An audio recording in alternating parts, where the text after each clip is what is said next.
At 10:05 a.m. on November 7, 1943, Captain James Corrigan pushed the throttle of his aging P-40 Warhawk into a steep climb over the mist-shrouded hills of southern China.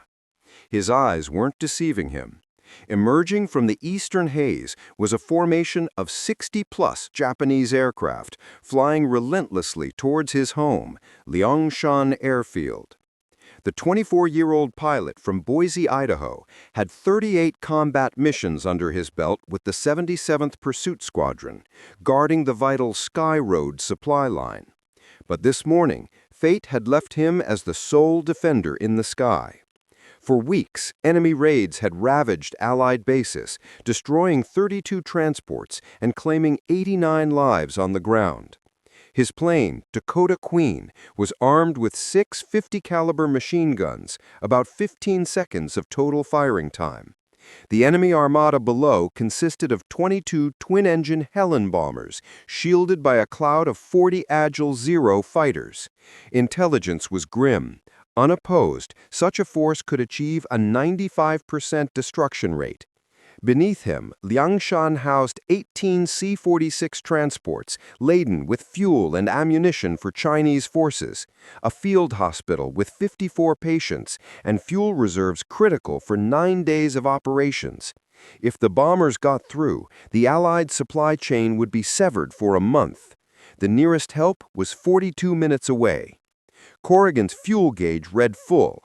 The enemy was 2,500 feet below him, speeding at 250 miles per hour towards their target. Doctrine screamed at him to retreat and wait for reinforcements. The odds were 60-1. But waiting meant certain destruction for the airfield. Pushing the throttle forward, the Allison engine roared in response. He climbed to 5,000 feet above the formation, the sun at his back. The Zeros hadn't seen him yet. He had one card to play: surprise.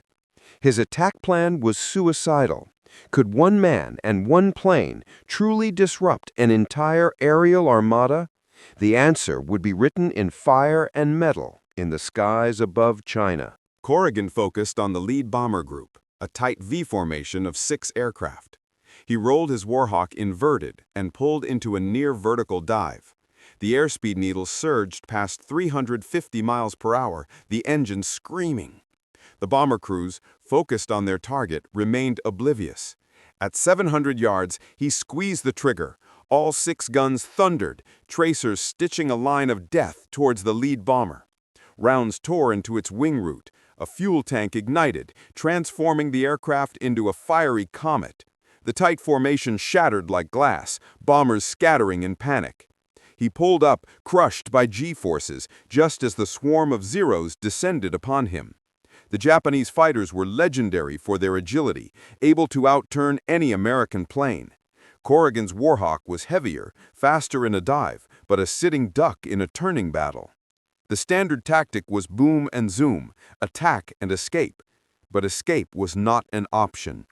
If he broke off, the bombers would regroup.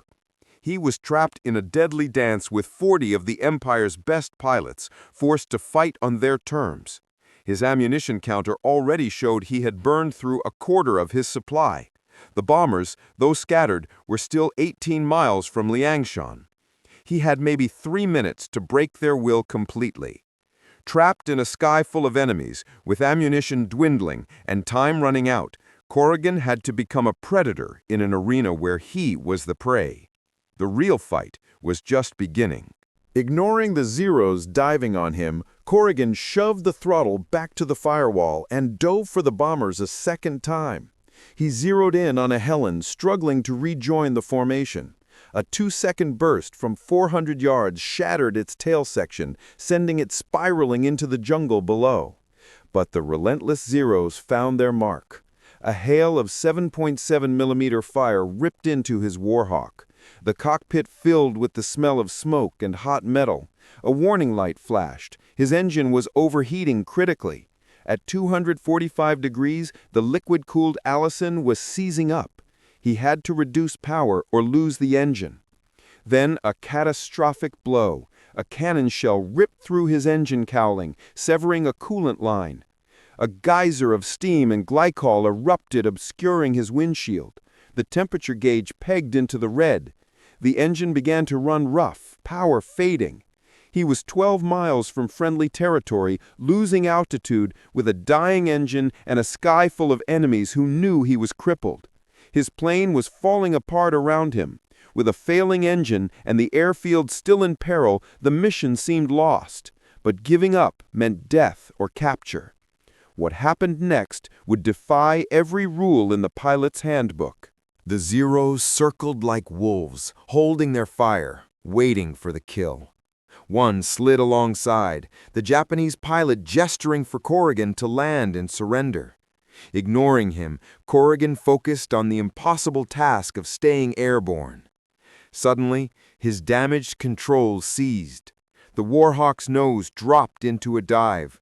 The jungle rushed up at 2,000 feet. In a moment of sheer, desperate inspiration, he did the unthinkable. He rolled the crippled aircraft completely upside down. The forces reversed. The damaged control surfaces that were pulling him down now fought to bring the nose up. Flying inverted, the plane stabilized. Using this insane technique, rolling upright to let the engine feed fuel, then inverted again to climb, he began a painful rolling journey towards home. The pursuing Zeros, baffled by this aerial acrobatics from a mortally wounded plane, eventually broke off. Corrigan was alone, nursing a dead engine, flying a plane that only stayed in the air through a series of controlled, alternating crashes. He had survived the enemy, but now he had to win the fight against physics and his own failing machine. The most dangerous part of the mission, getting home, was yet to come.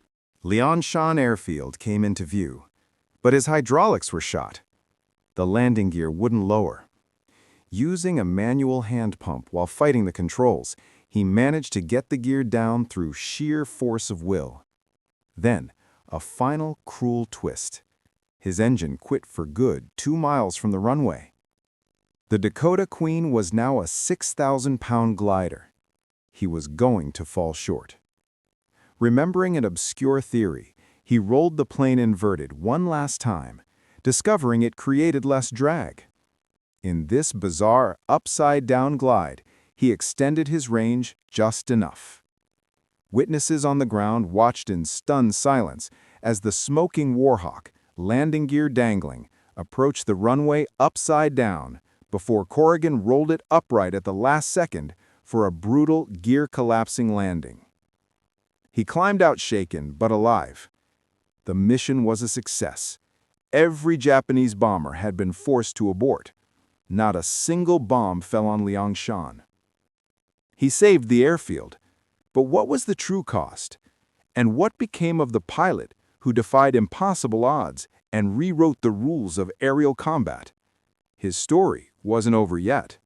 While mechanics surveyed the bullet-riddled Dakota Queen, intelligence confirmed the staggering results of Corrigan's solo mission. All 22 Japanese bombers had jettisoned their payloads prematurely over unpopulated jungle. The raid was completely thwarted without a single Allied casualty on the ground. But the celebration was short-lived. 3 days later, Corrigan found himself summoned before General Theodore McCready, commander of air operations in the CBI theater. Instead of a court-martial for his unauthorized inverted landing, he received the Distinguished Flying Cross. More surprisingly, McCready had a new assignment: form and train a special squadron of pilots who could replicate his unorthodox tactics. "The Japanese have changed their bombing patterns since your engagement," McCready stated, pushing reconnaissance photos across his desk. "They're now using smaller, faster formations with heavier escorts. Conventional tactics aren't working." Corrigan's new unit, designated the 99th Shadow Squadron, would employ hit-and-run tactics against superior forces. The catch? He'd have to recruit pilots from disciplinary barracks and washed-out cadets, the men nobody else wanted. Could a pilot who broke every rule teach others to do the same? And would the military establishment accept a squadron built from misfits and court-martial cases? The 99th Squadron became the nightmare of every logistics officer. Corrigan's cast-offs proved brilliantly unorthodox.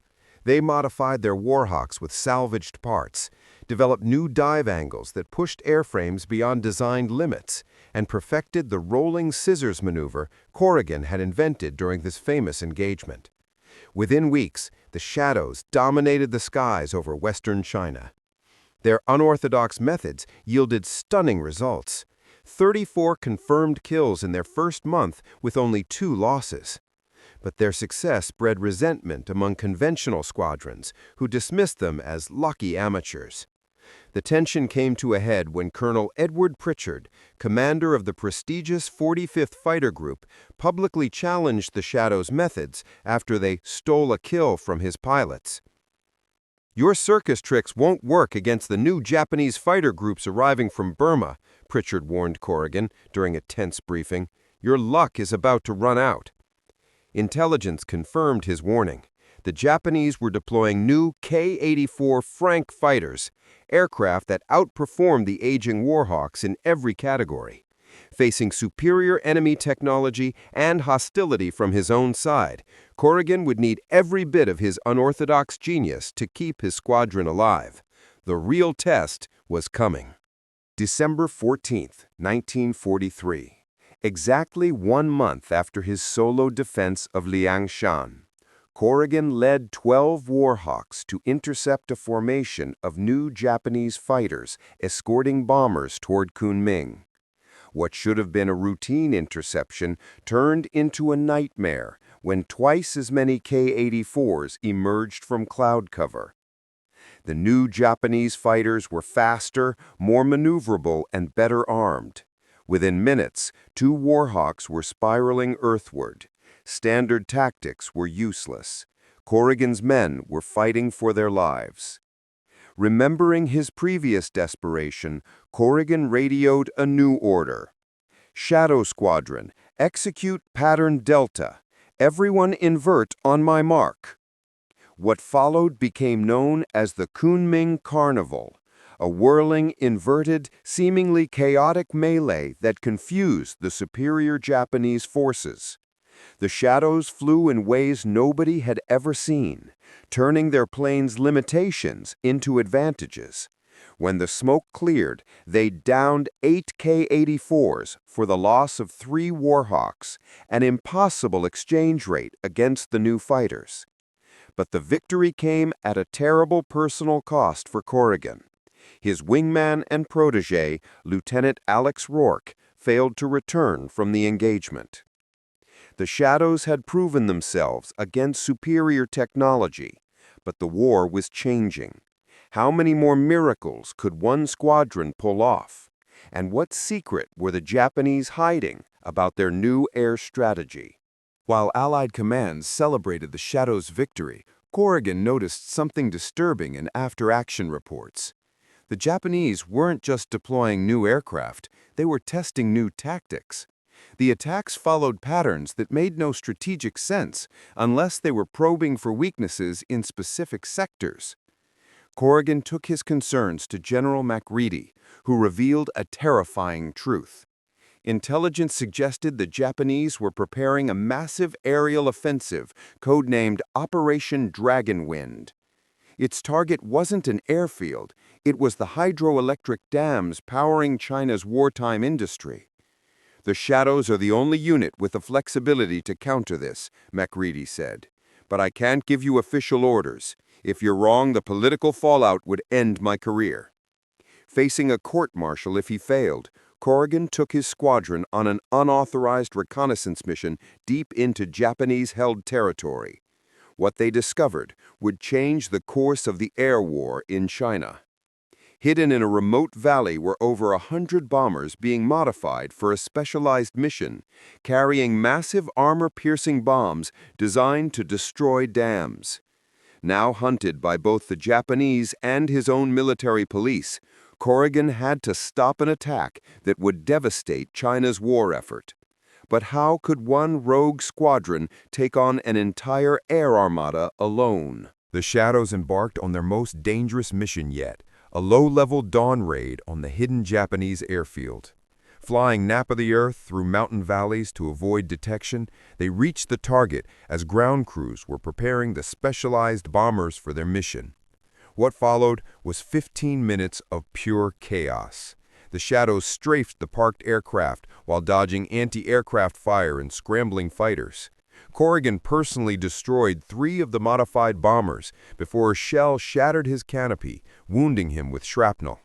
Despite being outnumbered 10-1, the Shadows destroyed 37 specialized bombers and the dam-busting bombs they carried.